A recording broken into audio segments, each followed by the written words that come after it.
After the Guam EPA Board of Directors decided to close the Guam Resource Recovery Partners appeal process, GRRP can do two things: file another appeal or complete its landfill permit application.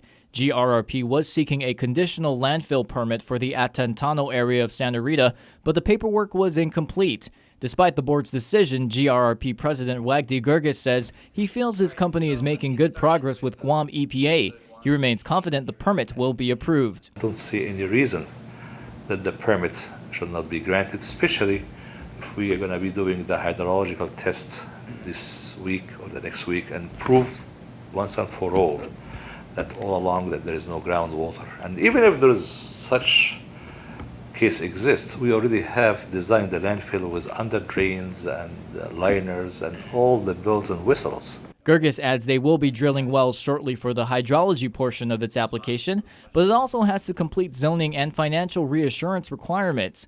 Gurgis says he continues to be patient in working through the double standards they face with the Ladzang landfill. Meanwhile, Guam EPA Deputy Administrator Brad Dunnigan stresses that his agency is making sure GRRP is following local and federal laws. But in the meantime, the board still awaits items on the permit application to be completed. And once those items are complied with, that gives them the liberty then to endorse a permit over to the applicant, which in this case would be GRRP. So I would like to expect, as soon as GRRP has the ability to meet the performance requirements that are being expected of them by my agency subject matter experts, that we would be able to release the permit at that time. Oh yeah, we have Santa Rita resident Ken Leon Guerrero, however, still has concerns in how GRRP is handling the matter. While he argues groundwater and artesian wells are present at the site, he also points out the company doesn't have a clear title to the property. It's a leased piece of land, and the lease is well underway. It's going to expire in 10 years or so.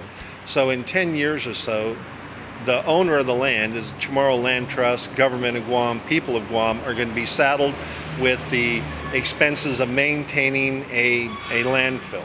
Leon Guerrero also questions why the potential landfill site is surrounded by almost 2,000 residents within a 1-mile radius. But that's not all. He says the zoning change also needs to be addressed. The zoning never had a public hearing. It was added as a rider to a must-sign bill. Even the governor had reservations, but felt he had to sign it to comply with the federal judge's order. The people of Santa Rita and the people of Guam never had a chance to testify about that zoning change. Gurgis says he understands the concerns of Santa Rita residents and feels that if he were in their shoes, he'd probably bring up the same concerns. But he mentions GRRP is working to be a good neighbor and invites residents to make sure they are following the law. If I'm one of the residents, I will do exactly the same, but I will make sure that the system is designed perfect. Because if we can shoot a man to the moon, we can really build a very clean landfill. So it's not really a rocket science,